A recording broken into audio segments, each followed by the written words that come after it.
Ketemu lagi dengan saya di sini, maka saya akan memberikan materi perkuliahan di minggu sebelah sini untuk mata kuliah teknologi las dengan topik mengenai geometry and building technology. Minggu lalu sudah saya jelaskan mengenai topik yang sama, tetapi dimulai dari jenis-jenis sambungan las, kemudian berakhir pada bagian-bagian dari sambungan las tumpul atau ball joint. Nah, sekarang akan sambungkan dengan materi berikutnya, yaitu mengenai bagian-bagian dari sambungan las T.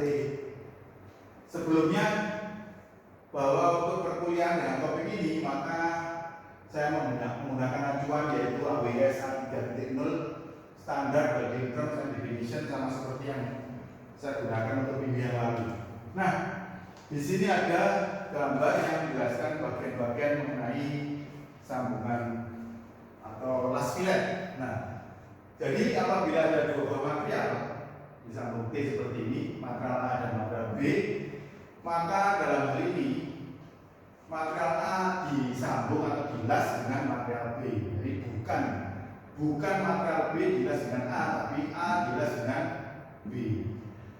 Sehingga apabila saya gambarkan sambungan lasnya yang warnanya biru ini, maka yang dinamakan sebagai filet atau file adalah daerah yang saya arsir warnanya merah ini. Jadi yang daerah yang dihasil warna merah ini dinamakan sebagai file atau filet. Oke, jadi di dalam sambungan dalam las filet maka ada beberapa bagian. Yang pertama adalah layer las atau strut. Layer las itu dibagi menjadi A, B, C menjadi 3. Yang pertama adalah theoretical strut atau layer las teori. Jadi layer las teori itu adalah daerah yang menunjukkan panjang. Apabila daerah tu dan tu, jadi tu atas dan tu bawah ini saya sambungkan, ya. Saya sambungkan dengan penggaris dengan garis seperti ini. Kemudian tempat bertemunya plat ini di sini. Nah, ini adalah layer las 1A, layer las theoretical, ya, atau theoretical strut. Jarak dari dimulainya join loop akar las tegak lurus terhadap ini. Jadi ini tegak lurus, ya, terhadap ini tegak lurus. Nah, ini lurus, ya. Nah, ini adalah layer las teoritis. Kemudian yang kedua, di sini ada dimensi ini, ukuran ini berdasarkan pada asumsi bahwa root opening itu sama dengan 0. Jadi asumsinya adalah tidak ada root opening. Nanti akan saya jelaskan mengenai layer las theoretical apabila ada root opening. Kemudian yang B ini adalah layer las efektif. Layer las efektif itu seperti kalian lihat di gambar ini adalah jarak antara ini. Jadi ini adalah layer las efektif. Nah, ini.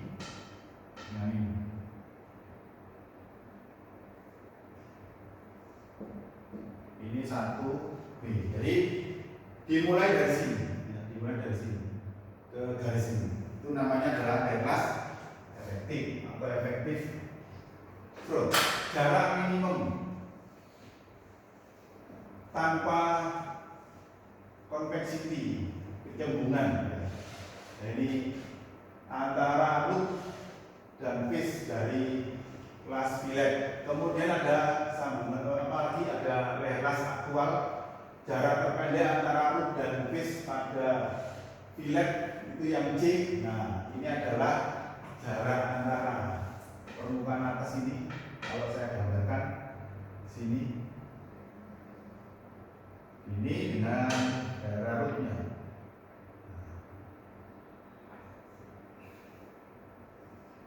Maka ini adalah 1C. Jadi di sini ada layer las theoretical yang biasanya dipakai untuk hitungan kekuatan, kemudian layer las efektif, ya, dari root sini ke garis yang menghubungkan itu ini, kemudian ini ditarik ke lurus, ya, kemudian ada lagi lelas aktual yang diukur di pekerjaan navigasi menggunakan welding gauge. Itu lelas aktual ya, itu dianggap dari sini ke permukaan atau face. Jadi lelas ada 3 macam.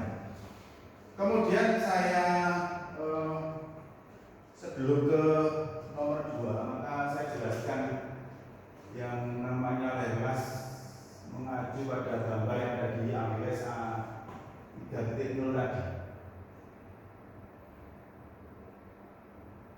Nah, ini adalah gambar 25 ukuran las ya.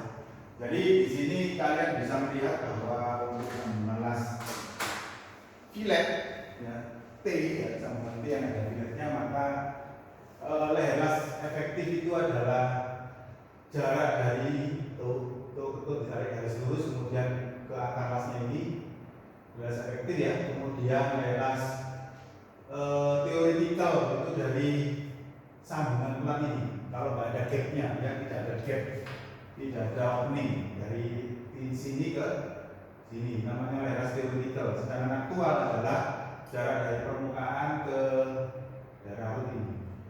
Nah, ini adalah bagian dari sambungan T yang permukaannya cembung ya, permukaannya cembung. Sedangkan kalau permukaannya cekung seperti ini, maka yang namanya lelas aktual dan efektif itu sama besarnya, yaitu dari ini ya, dari kecekungan ini ditarik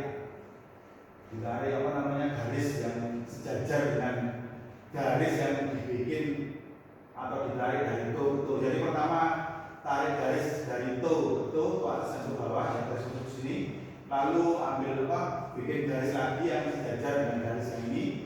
Nah, ukuran ini ke daerah arut ini namanya adalah lelas aktual dan sekaligus sebagai lelas efektif. Kemudian lelas teoretikalnya itu tetap dari sini ke perpotongan ini ya, garis yang ini. Jadi ini beda antara las-lasan yang permukaannya cembung dengan las-lasan yang permukaannya cekung. Kemudian ini apabila terjadi yang namanya incomplete fusion atau fusi yang tidak sempurna. Kalau fusi yang sempurna berarti seluruh logam las ini akan menyambung, akan melelehkan permukaan di sini ya, logam A dan logam B ini, maka B ini. Tapi kalau tidak fusi secara sempurna, maka timbul rongga di sini, sehingga yang namanya lelas efektif itu ukurannya jauh lebih kecil ya, untuk yang permukaan cembung seperti ini. Sedangkan aktual growth tetap sama dari permukaan face-nya ke ini, ke perpotongan sini. Sedangkan lelas teoretikal tetap diukur dari perpotongan buah-buah pelan ini ke garis putus-putus ini. Nah, sedangkan untuk permukaan yang cekung seperti ini, maka dan ada gapnya, maka di sini yang namanya lelas teoretikal itu ada di sini di permukaan potongan ini, lalu ditarik dari garis yang sejajar dengan ini dan di sini. Nah, ini namanya adalah lelas teoretikal. Kemudian lelas efektif dan aktual itu diambil dari rootnya ini. Root adalah daerah sini menuju ke sini. Ini adalah lelas aktual dan efektif. Oke, saya kembali lagi ke materi yang ke slide yang tadi ya, yang pertama tadi.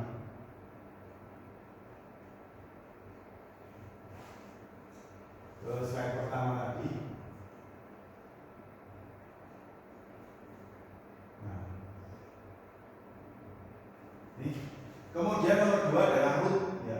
Root itu adalah akar las. Jadi root itu di sini, daerah sini namanya root. Terutama kalau boleh saya gambar di sini, maka sini ada root nomor 2. Ini 1A, 1B, 1C root. 2 adalah root.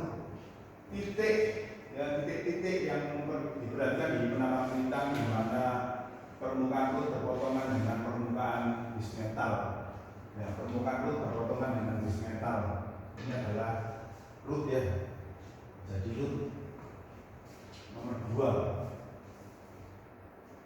Kemudian ada yang namanya fillet leg. Leg itu kaki las. Kaki las itu bisa diukur dari panjang ini.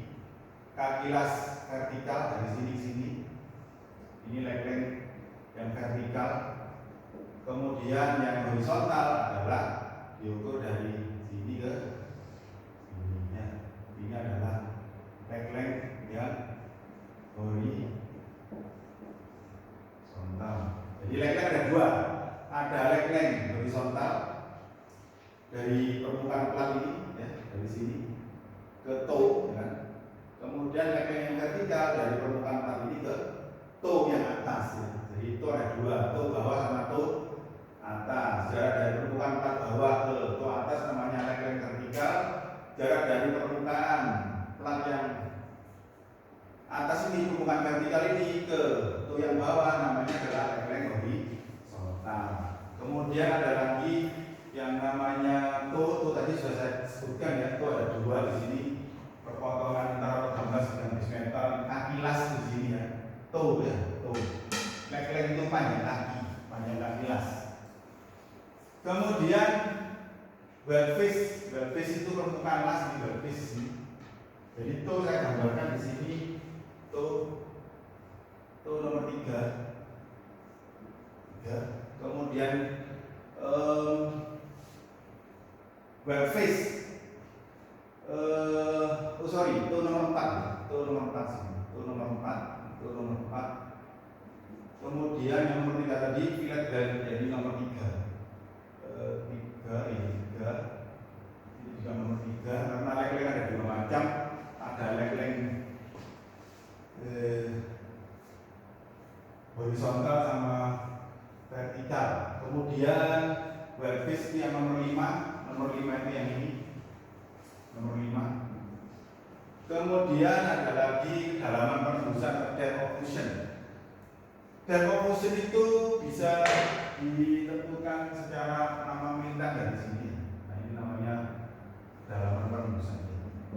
Depth of fusion ada nomor 6 di sini. Kita punya dua kedalaman penembusan, yang satu di sini ya, yang satu di sini nomor 6. Jadi kedalaman penembusan ada dua.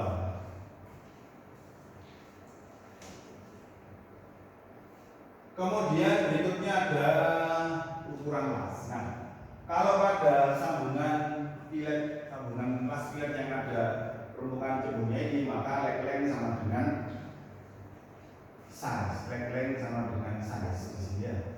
Nah, kita lihat gambar yang tadi sudah saya tampilkan ya, untuk bagian dari sambungan las T yang ada filletnya. Kita lihat di sini. Nah, kita lihat di sini bahwa leg and size itu akan sama apabila bentuk permukaan atau face-nya cembung. Jadi leg and size akan sama. Ini leg and size untuk bagian vertikal, ini leg and size untuk bagian yang horizontal. Jadi sama, ukurannya diambil dari toe ke, jadi yang untuk leg length yang dan size yang vertikal diambil dari toe ke plat yang horizontal ini. Kemudian yang leg length size yang horizontal diambil dari permukaan plat yang vertikal ke toe yang di bawah ini. Tapi akan beda kalau misalkan kita memiliki sambungan las yang bentuk permukaannya cekung ya, karena leg dan size-nya akan beda. Kalian lihat di sini bahwa untuk sambungan las yang cekung, maka daerah toe kan di sini, ya kan? Toe kan ini. Nah, toe ini saya jelaskan tadi kan ditarik garis lurus, ditarik garis lurus seperti ini. Kemudian untuk menentukan ukuran, ya, kalian harus bikin garis yang sejajar dengan garis yang ini sejajar. Nah, perpotongan ini dengan plat bagian bawah, jarak terhadap plat yang vertikal ini dinamakan sebagai size, yaitu size untuk bagian yang horizontal. Sedangkan size yang bagian vertikal itu ditunjukkan dengan jarak dari sini ya ke sini. Ini namanya size untuk bagian yang vertikal. Kalian lihat di sini bahwa leg juga akan berbeda, jadi leg dan size itu ukurannya tidak sama kalau untuk sambungan las yang permukaannya cekung kayak gini. Sedangkan pada sambungan las yang permukaannya cembung, leg and size akan sama. Nah ini yang perlu kalian ingat, karena nanti mungkin pada waktu kalian kerja di dalam kapal atau di bagian produksi di fabrikasi lainnya, maka leg dan size itu bisa berbeda. bisa juga sama, tergantung dari bentuk permukaan las-lasannya, apakah cembung, apakah cekung ya. Oke, kita kembali lagi ke slide yang tadi. Jadi itu harus kalian ingat supaya tidak lupa, maka gambarnya nanti diperhatikan sendiri dari AWS A3.0. Nah, ini sudah tadi. Nah, sekarang saya jelaskan lagi mengenai sambungan T. Ya. Seperti saya bilang tadi bahwa sambungan T ini dibikin dengan mengelas dua buah pelat ya. Jadi ada pelat A atau material A dilas dengan pelat B atau material B ya. Bisa pipa, bisa pelat. Ini pelat, contohnya pelat. Jadi material A disambung dengan material B, kan gitu. Oke, gambarnya saya hapus dulu supaya lebih jelas.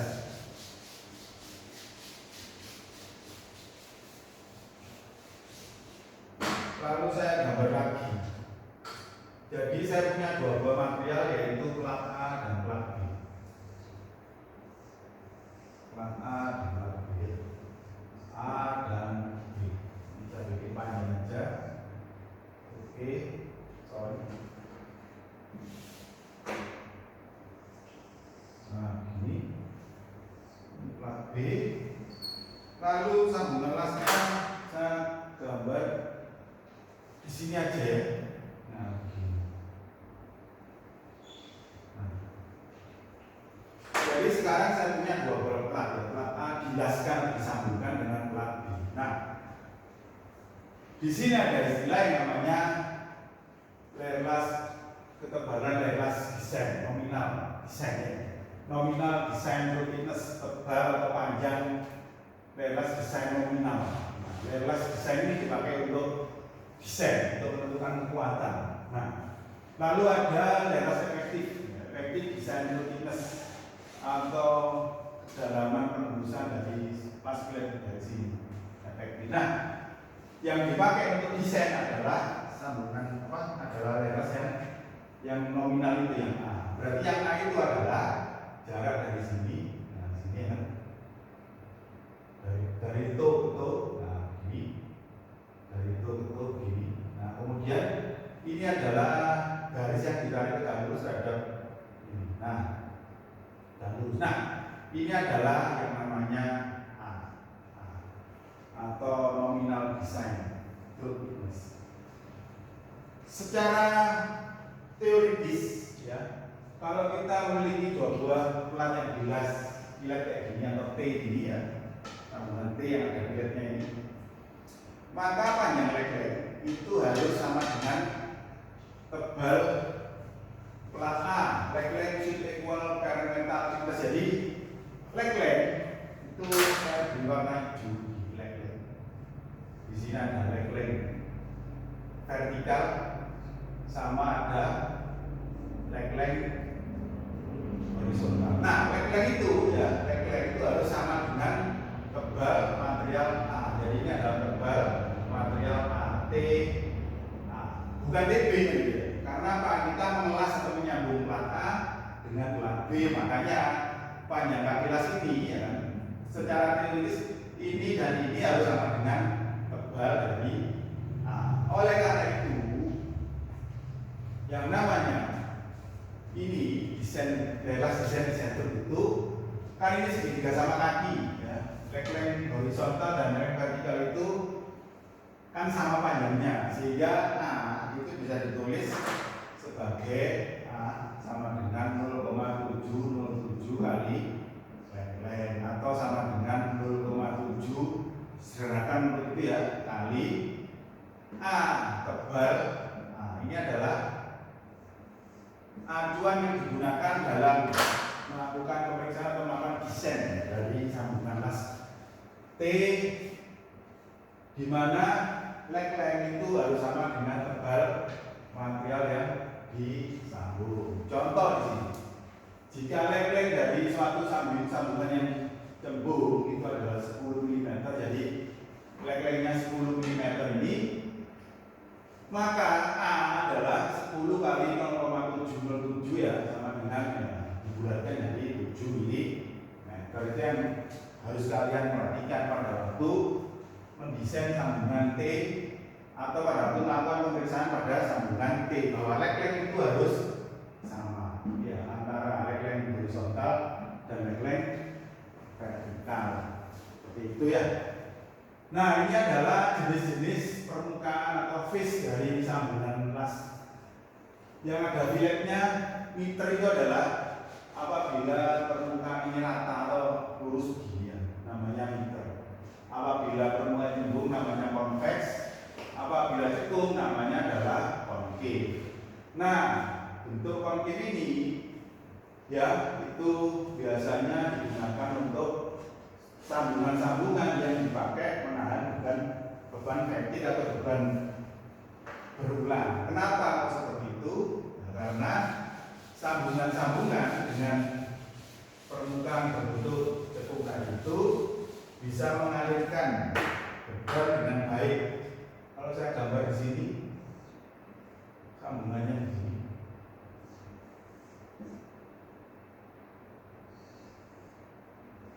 Nah, maka apabila di sini terkena beban, maka ada aliran gaya. Aliran gaya ini akan disalurkan dengan baik ke plat yang disambung tadi itu dengan smooth kan gitu ya. Sehingga konsentrasi tegangan menjadi rendah. Beda kalau permukaannya misalkan cembung seperti ini, ya cembung seperti ini, maka yang terjadi adalah akan timbul yang namanya konsentrasi tegangan di daerah sini ya, daerah kulit yang menimbulkan konsentrasi tegangan yang tinggi dibandingkan kalau permukaan face-nya ini berbentuk cekung. Makanya itu kalau untuk desain sambungan las yang terkena beban berulang, beban fatigue, beban yang menimbulkan kelelahan, maka ini lebih disukai prefer daripada bentuk yang seperti ini. Cuma masalahnya yang las dengan bentuk seperti ini lebih susah daripada yang bentuk seperti cembung itu ya. Oke, ini adalah jenis-jenis sambungan T. Jadi di sini ada sambungan T yang full penetrasi ya, penembusannya bisa dibikin dengan cara seperti ini.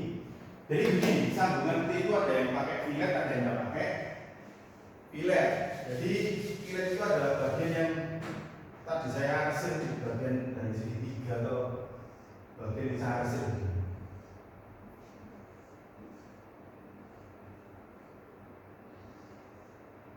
Nah, bagian yang saya arsir ini namanya adalah fillet yang warna merah. Nah, ada sambungan T yang tidak pakai fillet. Yang tidak pakai fillet contohnya adalah sambungan yang seperti ini. Nah, ada alurnya. Dan ini bilas gini. Nah, ini adalah sambungan yang tidak pakai fillet, beda dengan sambungan yang ada filletnya ini kan. Ini tidak ada filletnya. Jadi fillet yang warnanya merah. Nah, untuk memperoleh penembusan penuh atau full penetrasi, maka pengelasan bisa dilakukan dengan beberapa cara. Kalau proses pengelasan bisa dilakukan dari dua sisi, maka boleh bisa kayak gini. Kalau hanya satu sisi, maka seperti ini. Atau kalau gapnya diperlukan besar, maka diberi backing plate ya, seperti gambar di sini. Kemudian penetrasi sebagian seperti ini. Ini sambungan T. Jadi intinya desain sambungan. Kalau kalian hanya menyambung beberapa bagian yang cukup nyambung aja, maka tidak usah penembusan penuh, tidak usah full penetrasi, cukup. Istilahnya yang minggu lalu adalah apa? Minggu lalu ada istilah yang namanya CJP, Complete Joint Penetration sama Partial Joint Penetration. Jadi kalau bila sambungan itu memang digunakan untuk menahan beban supaya kuat ya, maka harus digunakan sambungan yang complete joint penetration. Tapi kalau apabila plat A dilakukan dengan plat B, asalkan ya cukup nempel atau cukup melekat gitu aja dan tidak menahan beban yang terlalu tinggi, maka cukup partial joint penetration. Nanti CJP sama PJP ini ada hubungannya dengan NDT, kan juga ada hubungannya dengan non-destructive testing. Jadi mungkin ada bagian-bagian dari sambungan PJP yang tidak bisa dilakukan NDT, non-design testing dan metode tertentu. Makanya untuk desain kalian harus menentukan dulu bahwa sambungan tadi itu untuk apa, kekuatan untuk apa, penangguhan apa kan gitu. Jadi kalau bebannya besar maka bisa dilakukan desain dengan complete joint penetration seperti gambar yang di atas ini. Sedangkan yang parsial itu diperlukan hanya untuk menyambung bagian atas sama bawah aja, tapi kekuatannya tidak terlalu tinggi. Nah, ini adalah fillet guard untuk membuat 5 jenis sambungan dasar. Ada butt, corner, T-leg sama edge. Jadi butt ini ada filletnya seperti ini ya, butt. Nah, ini seperti ini yang dua peran yang tidak tebalan. Ini butt ya. Corner ya, bisa seperti ini atau bisa seperti ini, corner atau double seperti ini ya, double. Nah, ini kan single, ini double, single, double. T itu bisa single. T leg ini adalah sambungan single, ini double. H fillet tidak ada ya. Sambungan H kan bentuknya seperti ini, maka tidak ada filletnya. Dua pelan yang di jejer begini, nah ini tidak ada filletnya ya. Makanya di sini tulis not available. Jadi sambungan yang ada filletnya itu berlaku untuk butt ya. Untuk corner, untuk T sama untuk leg. Seperti itu. Nah, ini adalah hubungan yang menunjukkan antara size ya, X itu size dengan leverage. Jadi apabila saya melakukan pengelasan dengan melipat gandakan S, jadi S ini tadinya ukurannya 1 unit, kemudian saya naikkan menjadi 2 unit, 2 kali. Maka yang terjadi adalah leverage ya, leverage apa ini namanya, leverage theoretical ya, leverage theoretical ini akan naik 2 kali lipat nanti, akan naik 2 kali lipat, sehingga kekuatan itu bisa naik 2 kali lipat. Jadi apabila S dinaikkan 2 kali lipat, maka leverage ini bisa naik 2 kali lipat seperti ini. Tentunya volume logam belas yang dipositkan di sambungan sini, filletnya ini jumlahnya lebih banyak. Di sini bisa naik 1, 2, 3, 4 kali. Ini volumenya 1 naik 2 kali, 3 kali, 4 kali. Volumenya naik menjadi 4 kali lipatnya. Nah, ini adalah gambar sambungan las yang jenisnya T joint, ada filletnya di sini, complete joint penetration atau full penetration. Kalian lihat di sini ada daerah heat affected zone, daerah terpengaruh panas, batasnya di sini ya kan, ini batasnya. Kemudian di sini ada daerah akar las, ini akar las ya. Kemudian dari gambar ini nanti kalian bisa menghitung panjang leverage aktual atau panjang leverage efektif atau panjang leverage theoretical. Kemudian kalian juga bisa menentukan kecembungan atau kecekungan ya di sini. Ya, ini ya, terutama ini kan, ini adalah daerah yang sebenarnya di mana kepala saya dari satu sisi. Ya. Dari satu sisi ya, daerah sini kan rutnya berarti daerah ini. Ini bukan rut, tapi saya agak keliru. Jadi ini bukan rut karena rutnya ada di daerah sini. Nah, ini daerah rutnya daerah sini. Daerah sini. Leg-leg tetap daerah sini sampai sini, leg-leg ya. Leg-leg yang horizontal, leg-leg yang vertikal dari atas ini ke permukaan laminal. Jadi pengujian foto makro ini dipakai untuk menentukan ukuran-ukuran dari sambungan las yang dipotong secara melintang. Posisi pengelasan akan saya jelaskan